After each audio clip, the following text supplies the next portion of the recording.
Lord, I know good things will happen today. Lord, thank you for today. Thank you for another day. Maraming salamat sa bagong pagkakataon na ibinigay niyo sa akin.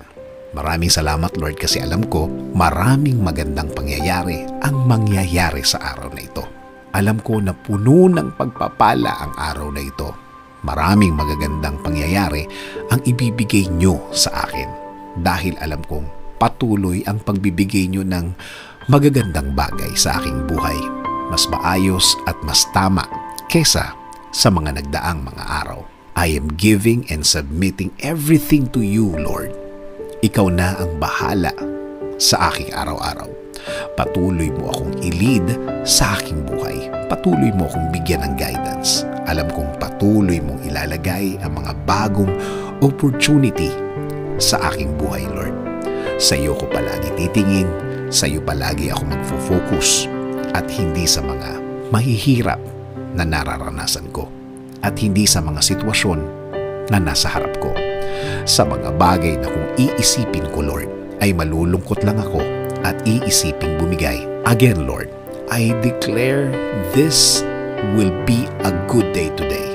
It will be better than yesterday.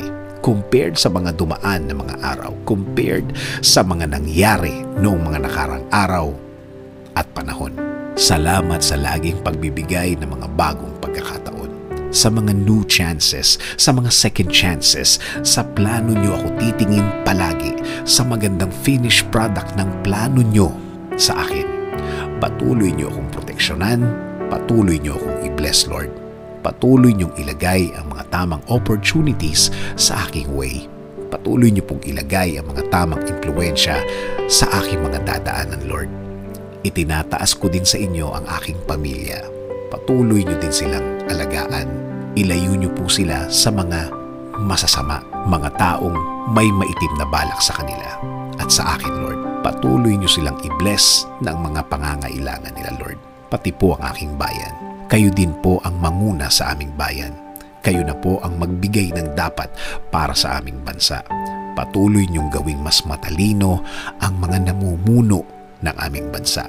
Patuloy niyo pong i-bless ang Pilipinas. Kayo na po ang bahala sa aking buhay. Kayo na po ang bahala sa aking mga gagawin sa araw na ito. Bless my works, bless my mouth, bless my thoughts, bless the things I'm about to do. Lead me, Lord, today. I will always follow your lead, O God. I will always obey the things your word will say. Kayo na po ang manguna sa akin ngayon at sa mga panahong darating. Salamat, salamat, Lord, sa inyong kabaitan. Patawarin niyo po ako sa mga nagawa kong mali. Alam ko po na kayo po ang Diyos na laging nagbibigay ng second chances sa buhay na ito. In Jesus' name I pray. Amen. Sabi nga sa Proverbs 10:22, the blessing of the Lord makes rich and He adds no sorrow with it.